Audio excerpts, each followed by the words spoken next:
ಕಳೆದ 3 ದಿನಗಳಿಂದ ಬೆಳಗಾವಿಯಲ್ಲಿ ನಡೆಯುತ್ತಿರುವ ಚಳಿಗಾಲ ಅಧಿವೇಶನದಲ್ಲಿ ಮೊದಲನೇ ದಿನವೇ ಸಭಾಪತಿಗಳು ಹೇಳಿದರು ಎರಡನೇ ದಿನ ಮತ್ತು ಮೂರನೇ ದಿನಕ್ಕೆ ಉತ್ತರ ಕರ್ನಾಟಕದ ಬಗ್ಗೆ ಚರ್ಚೆಗೆ ಅವಕಾಶ ನೀಡಿತು ಅಂತೇಳಿ. ಆದರೆ ನಿನ್ನೆಯಿಂದ ಉತ್ತರ ಕರ್ನಾಟಕ ಚರ್ಚೆ ವಿರೋಧ ಪಕ್ಷದ ನಾಯಕರಾದ ಆರ್ ಅಶೋಕ್ ಮಾಡ್ತಾ ಇದ್ದಾರೆ.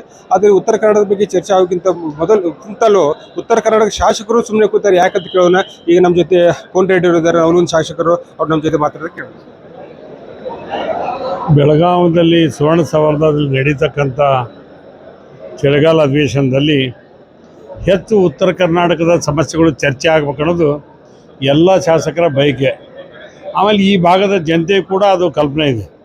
ಇವತ್ತು ನಾವು ಏನು ಮಾತಾಡ್ತೀವಿ ಅಂದರೆ, ವಿಧಾನಸಭೆಯಲ್ಲಿ ನಿಮ್ಮ ನಾಯಕತ್ವ ಏನು ಇದನ್ನು ಈ ವಿಷಯ ಅಲ್ಲ. ನಮ್ಮ ಸಮಸ್ಯೆ ಇರ್ತಕ್ಕಂಥದ್ದು ಕೇಂದ್ರ ಸರ್ಕಾರದಿಂದ ನಮ್ಗೆ ಏನೇನು ಅನುಮತಿ ಪಡಿಬೇಕು, ರಾಜ್ಯ ಸರ್ಕಾರದಿಂದ ಏನೇನು ಆಗಬೇಕು, ಕೃಷ್ಣಾ ಕಣಿವೆಯನ್ನು ರಾಷ್ಟ್ರೀಯ ಯೋಜನೆಯನ್ನಾಗಿ ಘೋಷಣೆ ಮಾಡ್ತಕ್ಕಂಥದ್ದು, ಮಹದಾಯಿ ಕಳಸಾ-ಬಂಡೂರಿ ಯೋಜನೆಯನ್ನು ಜಾರಿ ಮಾಡ್ತಕ್ಕಂಥ ವ್ಯವಸ್ಥೆಗೆ ಪೂರಕವಾಗಿ ಚರ್ಚೆ ಆಗಬೇಕಾದ್ರೂ ಕೂಡ ಇವತ್ತು ರೈತರು ಭಾಳ ಸಂಕಷ್ಟದಾಗಿದ್ದಾರೆ. ರೈತರಿಗೆ ಪ್ರಧಾನಮಂತ್ರಿ ಫಸಲ್ ಬಿಮಾ ಯೋಜನೆ ದುಡ್ಡು ಬೆಳೆ ಪರಿಹಾರ ಬರ್ತಾಯಿಲ್ಲ. ಅದೇ ರೀತಿಯಾಗಿ ರೈತರಿಗೆ ಏನು ಇವತ್ತು ಹಾನಿಯಾಗಿದೆ, ಆ ಹಾನಿಯನ್ನು ತುಂಬಲಿಕ್ಕೆ ಬೆಳೆ ಪರಿಹಾರ ಕೊಡಬೇಕು.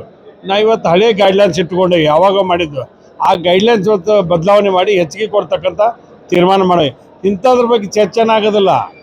ಇದೇನಾಗುತ್ತೆ ಅಂದರೆ ಏನೋ ಹೋಗಿ ಏನೋ ಮಾತಾಡೋಕೆ ಹೋಗ್ತೀವಿ, ಅದಕ್ಕೆ ಕಾಲಹರಣ ಆಗಬಾರ್ದು. ಈ ಭಾಗದ ಜನತೆಯ ಪರವಾಗಿ ಆಡಳಿತ ಪಕ್ಷ ಮತ್ತು ವಿರೋಧ ಪಕ್ಷದ ಎಲ್ಲ ಶಾಸಕರಿಗೆ ಮನವಿ ಮಾಡ್ತಕ್ಕಂಥದ್ದು, ಉತ್ತರ ಕರ್ನಾಟಕದ ಸಮಸ್ಯೆ ಬಗ್ಗೆ ನೀವು ಮಾತನಾಡಿ, ನಾವು ಮಾತಾಡ್ತೇವೆ, ಆ ಸಮಸ್ಯೆಗೆ ಪರಿಹಾರಕ ನೀಡಬೇಕು. ಕಾವೇರಿ ಮತ್ತು ಕೃಷ್ಣ ಎರಡು ಕಣ್ಣಿದ್ದಂಗೆ, ನೀರಾವರಿ ಇರದಿದ್ದರೆ ಈ ಭಾಗದ ರೈತರಿಗೆ ಏನೂ ಆಗಲ್ಲ.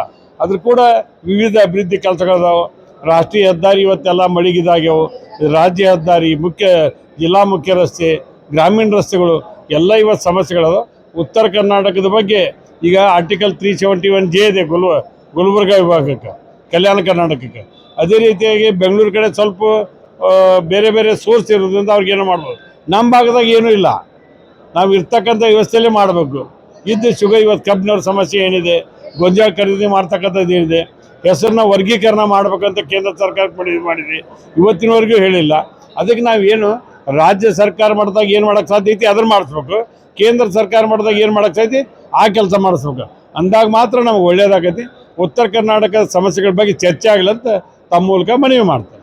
ಉತ್ತರ ಕರ್ನಾಟಕದ ಚರ್ಚೆಯನ್ನು ಬಿಟ್ಟು ಕಾಲಹರಣ ಮಾಡ್ತಿದ್ದಾರೆ ಅಂಥೇಳಿ ವಿರೋಧ ಪಕ್ಷದವರು ಕಾಲಹರಣ ಮಾಡ್ತಿದ್ದಾರೆ. ಆರ್ ಅಶೋಕ್ ಅವರು ಅದನ್ನು ವಿಷಾಂತರ ಮಾಡಿ ನಾಯಕತ್ವದ ವಿಷಯವನ್ನು ತೆಗೆದು ಅದನ್ನು ಕಾಲಹರಣ ಮಾಡ್ತಿದ್ದಾರೆ ಅಂತೇಳಿ ಕೋನರೆಡ್ಡಿ ಹೇಳ್ತಾ ಇದ್ದಾರೆ. Rajagopal ಗುಟ್ಟಿ, in news, Suvarna Soudha, Belagavi.